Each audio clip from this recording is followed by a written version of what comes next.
This is the Logitech M170 wireless mouse, a simple, low-profile mouse that would be perfect as a travel mouse or for just basic home computing needs.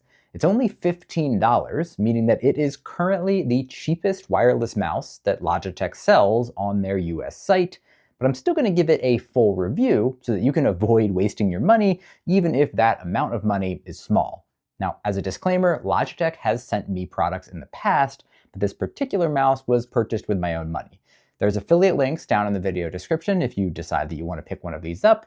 And with all that, let's jump into the details. Starting with build and design, this mouse is short and kind of stout. It sits low on your desk with a slight tilt forward and a rounded shape on top. The sides are mostly flat with a triangular textured pattern, which provides a bit of grip and makes it more visually appealing. I would definitely consider this a small mouse, meaning that most people will need to use some sort of a fingertip grip in order to use it comfortably. The shape is also not very ergonomic, but it is symmetrical, meaning that you can use this mouse with either your right or left hand. The sides and top are both made of hard plastic, though the side material does have a little bit more texture to it. Once again, I'm assuming to assist primarily with grip. The basic plastic that they've used will be easy to clean, but it does feel a little bit cheap, which is to be expected on a $15 mouse. This color is called blue-gray, and I think it looks pretty awesome, but it is one of 6 different colors available on Logitech's website. For buttons and wheels, there's not too much to cover. There are simple left and right clicks and a basic line-by-line scroll wheel with a middle click. The main clicks are traditional, non-silent clicks, which is a little bit surprising since this mouse's design is super similar to the M330 that I reviewed previously, and this one does have silent clicks. Here's the difference.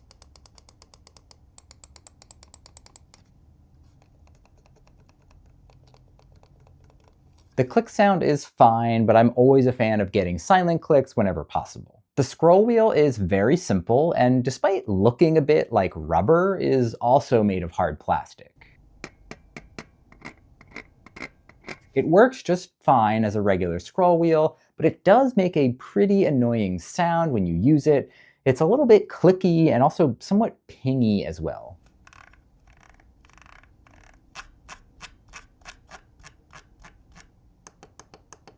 Sounds like this are par for the course on cheap mice like this, so you might not be bothered by it, but it's good to know what you're getting into before you decide to pull the trigger. Moving into the rest of the functionality and features, this mouse features a basic 1000 dpi optical sensor. It's not adjustable other than making sensitivity changes within your computer's operating system, and it doesn't have advanced tracking for surfaces like glass.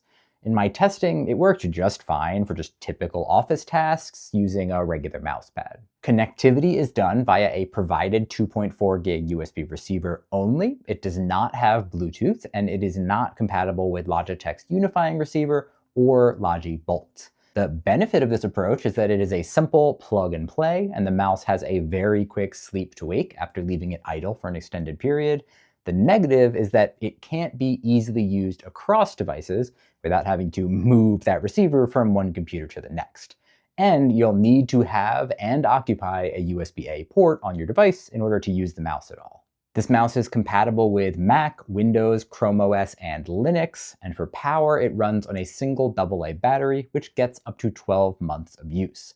The battery is placed under a small door on the bottom, and this also provides a place to store the USB receiver when it's not in use. Finally, we have customization. Now, Logitech's website claims that this mouse is supported by Logitech's Options Plus software. However, my particular mouse doesn't actually show up. An FAQ page on their website shows one model number that supports customization and one that does not.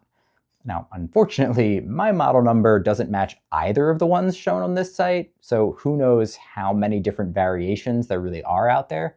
But apparently, if you get one with this model number, then you'll be able to customize your scrolling speed, swap your buttons for left-handed use, and have access to gesture controls using that middle button if you wish. But for everyone else, it'll just be normal functionality, which honestly is completely fine with me. I don't know about you, but I wouldn't buy a simple mouse like this with the intention to customize it. But either way, I wish that Logitech would make it a little bit easier to understand and easier to see when you are buying to know whether or not you are getting access to that customization or not. For value and pricing, as I've mentioned, this mouse retails for just $15, which as of the time of writing makes it the cheapest mouse that Logitech sells on their US site. In general, it is tough to find mice that are cheaper than this, at least from a reputable company. Now, looking at mice that I have reviewed previously and could be other discount options, I compare this most to the M330 Silent Plus mouse, which I showed a little bit earlier. This mouse has a really similar design and uses nearly identical materials. It has a more ergonomic shape, but that shape also means that it is not ambidextrous. It includes those silent clicks that we demoed, plus it's got a quieter scroll wheel as well. It's a little bit more expensive at $23, but it can often be found as low as $18, which makes it pretty comparable to the one we've been looking at today. Another option is the M240 Silent Bluetooth mouse. Now, if the M170 is the cheapest wireless mouse Logitech sells, the M240 is the cheapest Bluetooth mouse. It's $23, the same as the M330, but once again, it can be found on sale for less. It is still ambidextrous and just a little bit bigger than the M170, but it is still a very compelling alternative. Now, beyond these two, there are a ton of other options, many of which I've reviewed on the channel, and which add in great other features like forward and back buttons on the side, multiple device connections, and better ergonomics. But they also all get more expensive as you add in those features. So if you want to learn more, you can check out my mice playlist for inspiration. And if you want to stick to the cheapest options available, these three are where I'd recommend that you take a look. So now to wrap up with differentiators and deal breakers, the best thing about this mouse is that it is small, light, and low profile. This makes it great for tossing in a travel bag or just using in a basic desk setup when you don't need any other bells and whistles. It's simple plug and play with the USB receiver that's included. The shape is symmetrical, making it ambidextrous. There's multiple cool colors available, including this blue that I really like. The materials are easy to clean, sleep to wake is good, the battery lasts for a whole year, and it's very cheap at just $15. For potential deal breakers, the flip side of the plastic material is that it does feel kind of cheap. The shape is not ergonomic, and it could be too small for some people's hands. The USB-only connection means no Bluetooth, and you have to have a USB-A port available, which can be a deal breaker for some modern laptops that have USB-C only. The clicks are not quiet, and the scroll wheel sounds are a little bit annoying.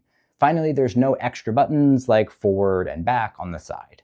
Most of these are trade-offs that you would expect for a cheap mouse like this, so if you're okay with it, this is a pretty good option. But let me know what you think in the comments. Thank you so much for watching, and I'll see you in the next one.